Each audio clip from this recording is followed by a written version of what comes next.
अगर आप दिल्ली या फिर गुड़गांव जैसे बड़े शहरों के आसपास रहते हैं तो आपने कभी न कभी नजफगढ़ वेटलैंड या फिर बसई वेटलैंड के बारे में जरूर सुना होगा।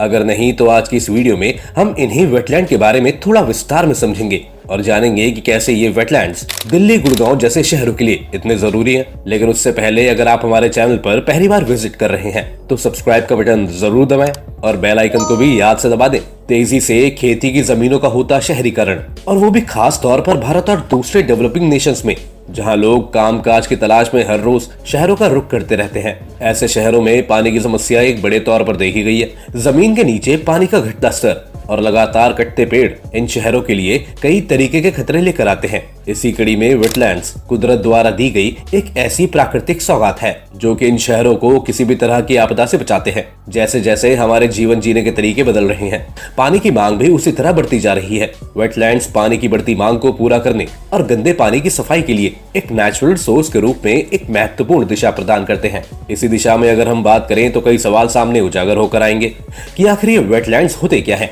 वेटलैंड्स आमतौर पर ऐसे निचले इलाके होते हैं जिनमें साल भर या टेम्परेरी रूप से पानी भरा रहता है। ये कई तरीके के एक्वेटिक वेजिटेशन यानी कि हाइड्रोफिट्स, वीड्स संबंधित बायोडायवर्सिटी की एक बहुत बड़ी रेंज को बने रहने में समर्थन करते हैं। ऐसा कहा जाता है कि सर्दियों में कई किलोमीटरों की यात्रा करके माइग्रेटरी बर्ड्स अलग अलग दिशा में इन वेटलैंड्स की तरफ उड़ान भरते रहते हैं। वेटलैंड्स में कई ऐसी महत्वपूर्ण विशेषताएं होती हैं जो लोगों से लेकर मछली और वन्य जीवन के लिए कई लाभकारी सेवाएं देने का काम करती हैं, जैसे कि जमीन के नीचे की पानी की प्योरिटी की रक्षा और सुरक्षा करना, मछली और दूसरे वन्य जीवों को आवास प्रदान करना, बाढ़ के पानी को सोखना और ज्यादा गर्मी के दिनों में अंडरग्राउंड वाटर लेवल को बनाए रखना इसकी कुछ खूबियों में शामिल है। दिल्ली एनसीआर और उसके आसपास के वेटलैंड्स। आइए देखते हैं कि किस तरह दिल्ली और एनसीआर के आसपास बने दो बड़े वेटलैंड्स किस तरह इसमें रह रही इतनी बड़ी जनसंख्या के लिए एक उपकार के समान काम करती हैं। इस कड़ी में सबसे पहले बात करते हैं नजफगढ़ वेटलैंड्स की। नजफगढ़ वेटलैंड्स साहिबी नदी द्वारा बनी एक पुरानी झील या फिर कह लें कि एक दलदली इलाका है। वैसे तो दिल्ली के बीचों बीच से बहने वाली साहिबी नदी एक समय पर दिल्ली के लिए साफ पानी का एक बहुत बड़ा सोर्स रही है, लेकिन पिछले कई दशकों से दिल्ली और उसके आसपास बढ़ती जनसंख्या और उनके द्वारा बहाया जाने वाले कूड़े ने अब इस नदी की शक्ल और सूरत को पूरी तरह बदल दिया है। अब इन नदी को हम आम तौर पर नजफगढ़ नाला या फिर नजफगढ़ ट्रेन के नाम से जानते हैं। यह नाला करीब 51 किलोमीटर का सफर तय करते हुए दिल्ली और हरियाणा से होकर बहता है। इसके बावजूद नजफगढ़ झील दिल्ली और हरियाणा में एक बेहतरीन बायोडायवर्सिटी वाली जगह है। झील और इसके आसपास के खेत पक्षियों के लिए आज एक बहुत महत्वपूर्ण स्थान है। हर साल यहाँ कम से कम 5000 ग्रेटर फ्लैमिंगो दुनिया के अलग अलग भागों से माइग्रेट करके आते हैं। बायोडायवर्सिटी एक्सपर्ट्स की माने तो ये फ्लैमिंगो की प्रजातियां गुजरात और कजाकिस्तान से आती हैं। इसके अलावा ग्रेटर फ्लैमिंगो की एक प्रजाति ऐसी भी है जो यहीं पर रहती है और इनके बारे में कहा जाता है कि ये हमारे देश में पाए जाने वाले सबसे बड़े बगुलों में से एक है। वहीं करीबन 200 दूसरे प्रकार के पक्षी जैसे कि ऑर्मोरेंट्स, डार्टर्स और आइबिस भी इन वेटलैंड्स में सामूहिक तौर पर अपने घोंसले बनाते रहते हैं। दूसरी तरफ नजफगढ़ के इन वेटलैंड्स में बारहेड गीस एंड रब्स भी पाए जाते हैं जो कि कहते हैं कि तिब्बत, चीन और रूस से यहाँ आते हैं। अलग अलग बर्ड साइंटिस्ट ने यहाँ 150 से ज्यादा अधिक पक्षियों की प्रजाति की गिनती की है और बताया है कि इनमें से कुछ तिब्बत और ग्रेटर हिमालय से प्रवासी पक्षी हैं। 1000 से ज्यादा बार हेडेड गीजा यहाँ तिब्बत पठार से सर्दियां बिताने के लिए आते हैं। इनके अलावा कई अन्य विंटर माइग्रेटरी बर्ड्स भी हैं जो यहाँ पाए जाते हैं, जिनमें से कुछ कॉमन है northern pintail, Eurasian wigeon, northern shovelers, common teal, ruddy shelduck, gadwall, common pochard और गार्गेनी। इसके साथ साथ हैरान करने वाली बात यह भी है कि यहाँ कई बार कुछ अनकॉमन स्पीशीज भी देखी गई हैं, जैसे कि व्हाइट फ्रंटेड गूज, फेरोजीनियस पोचार्ट और कॉमन शेल्डक। दूसरी तरफ गौर करने वाली बात यह भी है कि इस नजफगढ़ नाले से जोड़कर आज के समय में कुछ ऐसे खतरे भी बताए गए हैं जिन पर एनजीटी भी मुख्य तौर पर ध्यान दे रही है। सरकारें भी अब इस दिशा में सूद लेते हुए निरंतर काम करने लगी है। इसके लिए सरकार नजफगढ़ नाले में तब्दील हुई साहिबी नदी को वित्त मंत्री मनीष सिसोदिया ने पिछले साल बजट में इसका काफा पेश किया था। सरकार नजफगढ़ ड्रेन के पानी को साफ करने के साथ सड़क के दोनों तरफ सौंदर्यीकरण करेगी। इसके लिए बजट में 705 करोड़ रुपए का प्रावधान किया है। इसके साफ होने से आने वाले 2 सालों में यमुना को भी पूरी तरह से साफ किया जा सकेगा। नाले में दाग और ठोस कचरे के प्रवास को रोकने के लिए कंसर्न अथॉरिटीज को अलग अलग जगहों पर मैश के जाल लगाने के निर्देश भी दिए गए हैं। इसके साथ यह सुनिश्चित करने के लिए भी उपाय किए जाएंगे कि नजफगढ़ नाले को मूविंग रिजर्वॉयर के रूप में काम करने के लिए पानी की आइडियल गहराई मिल सके और ग्राउंड वाटर लेवल को बढ़ाने में भी मदद मिले और वाटर एक्टिविटीज के लिए भी एक सूटेबल स्थान बने। लेकिन अगर हम गुड़गांव के नजदीक बसी वेटलैंड की बात न करें तो शायद आज ये टॉपिक अधूरा रह जाएगा। इसी कड़ी में दिल्ली एनसीआर में आने वाला दूसरा सबसे बड़ा नेचुरल रिजर्व या फिर वेटलैंड है बसई में।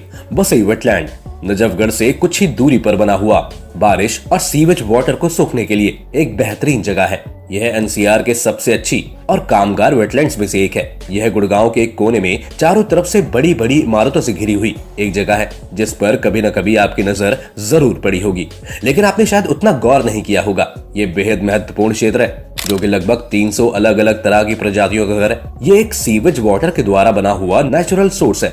बसई वेटलैंड को बर्ड लाइफ इंटरनेशनल और BNHS इंडिया द्वारा एक इम्पोर्टेंट बर्ड एरिया घोषित किया गया है। आमतौर पर यहाँ विदेशी पक्षियों की 100 से 150 प्रजातियां अक्टूबर से मार्च तक माइग्रेट करती हैं। हाल ही में हुए सर्वे में यह बात सामने आई है कि Basai wetland important bird and biodiversity areas के 3 क्राइटेरियाज को पूरा करती है। इसमें बड़ी संख्या में कई पक्षियों की प्रजातियां पाई जाती हैं, जिनमें से कुछ महत्वपूर्ण है grey headed swamphen, cattle egret, black bittern, cinnamon bittern, yellow bittern और येलो बैलीड पिराना। गुरुग्राम का यहाँ बसई गांव अपने वेटलैंड के लिए पॉपुलर है, जो कई तरह के एंडेंजर्ड बर्ड स्पीशीज का हमेशा से घर है।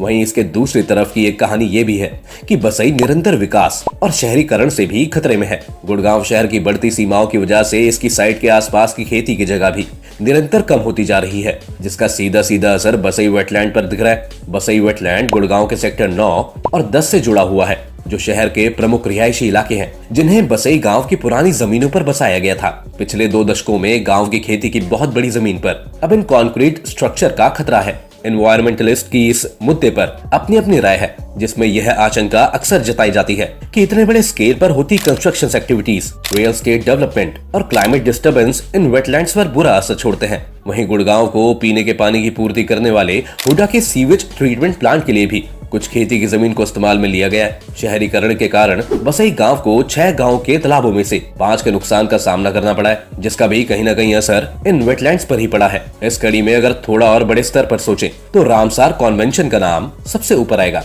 रामसर समझौता वेटलैंड के संरक्षण और प्रबंध के लिए अंतर्राष्ट्रीय समझौता है। ईरान के शहर रामसर में 2 फरवरी 1971 को दुनिया भर में विभिन्न देशों के बीच एक अंतर्राष्ट्रीय संधि पर सहमति की गई, जिसे रामसर समझौता या रामसर संधि कहते हैं, जिसका मुख्य उद्देश्य विश्व के सभी वेटलैंड्स को संरक्षित करना है। रामसर संधि में शामिल देशों द्वारा ये समझौता 21 दिसंबर 1975 में पूर्ण रूप से प्रभाव में लाया गया। भारत द्वारा 1 फरवरी 1982 को इस संधि में हस्ताक्षर किया गया था। इस वेटलैंड्स के एक और दूसरे बड़े फायदे की बात करें तो ये वेटलैंड्स हमारे इन बड़े शहरों को बाढ़ जैसे प्राकृतिक आपदा से भी बचाती है। इन वेटलैंड्स की मॉनसून में होने वाली एक्सेसिव बारिश को सोखने में भी एक अलग भूमिका होती है। ये शहरों में जमा हुए एक्स्ट्रा पानी जो बाद में उस जगह के लिए बाढ़ का खतरा बन सकती है, उसे भी कई हद तक कम करती है। वेटलैंड्स की इन खूबियों से एग्रीकल्चरल लैंड्स में पानी से हुए नुकसान को भी कई हद तक कम किया जा सकता है। बाढ़ रोकने के दूसरे और तरीकों के साथ साथ अगर हम इन वेटलैंड्स को भी बचाएं तो यह बहुत ही कारगर चीज साबित हो सकती है। इसका एक बड़ा पहलू ये भी है